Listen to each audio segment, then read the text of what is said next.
Hello viewers, कैसे हैं आप सब लोग। तो चलिए फिर शुरू करते हैं अपनी आगे की कथा। इसलिए इन दोनों को दैत्य योनि में जन्म देने के पश्चात उनसे युद्ध करके मुझे लक्ष्मी जी को अपना पराक्रम दिखाना चाहिए। ऐसा विचार कर श्री नारायण जी ने जय तथा विजय का ज्ञान नष्ट कर दिया। इसी कारण उन्होंने दैत्य का जन्म लिया। उसके जन्म लेने का जो कारण उपस्थित हुआ वह इस प्रकार था।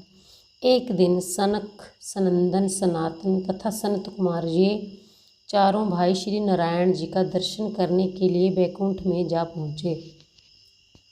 इन्हें किसी भी समय कहीं भी जाने में रोक टोक नहीं थी, परंतु उस दिन परमेश्वर की इच्छा से जय हुआ कि जिस समय वे 7वीं ड्योढ़ी पर पहुँचे उस समय चतुर्भुज स्वरूपधारी द्वारपाल जय तथा विजय ने इन्हें यह कहकर भीतर जाने से रोक दिया कि श्री नारायण जी की आज्ञा के बिना आपको भीतर जाना उचित नहीं है।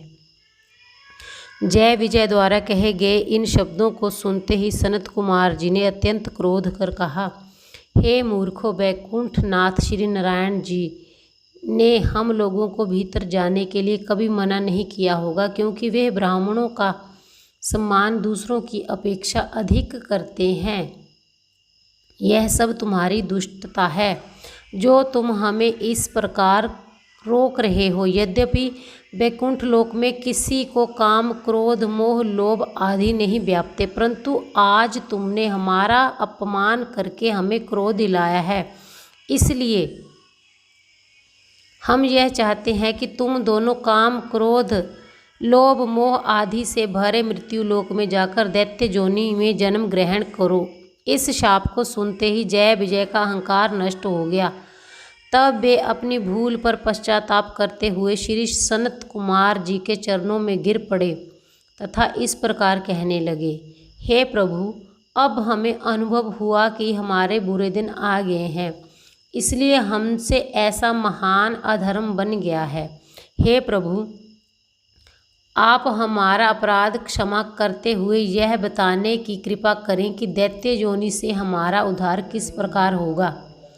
उनके ऐसे दीन वचन सुनकर श्री संत कुमार जी ने कहा, जय विजय, आज हमारे स्वभाव में ना जाने क्रोध का प्रवेश हो गया। यह हमें स्वयं नहीं मालूम है, परंतु तुम्हें इतना स्मरण रखना चाहिए कि हमारा शाप मिथ्या नहीं हो सकता है। इसलिए तुम दोनों भाई 3 बार माता के गर्भ से जन्म लेकर दैत्य योनि को प्राप्त करोगे। तीनों ही बार भगवान त्रिलोकीनाथ जी सगुण अवतार ग्रहण कर तुम्हारा उद्धार करेंगे। उसके बाद तुम फिर बैकुंठ में आकर अपने पद को प्राप्त कर लोगे। जिस समय श्री सनत कुमार जी जय विजय से इस प्रकार वार्तालाप कर रहे थे, उसी समय भगवान त्रिलोकीनाथ जी उनके आगमन का समाचार पाते ही लक्ष्मी सहित नंगे पांव स्वागत करने के लिए द्वार पर आ पहुँचे। उन्होंने श्री सनत कुमार जी के चरणों में गिरते हुए कहा, हे प्रभु, इन द्वारपालों से अत्यंत अपराध बन पड़ा है जो इन्होंने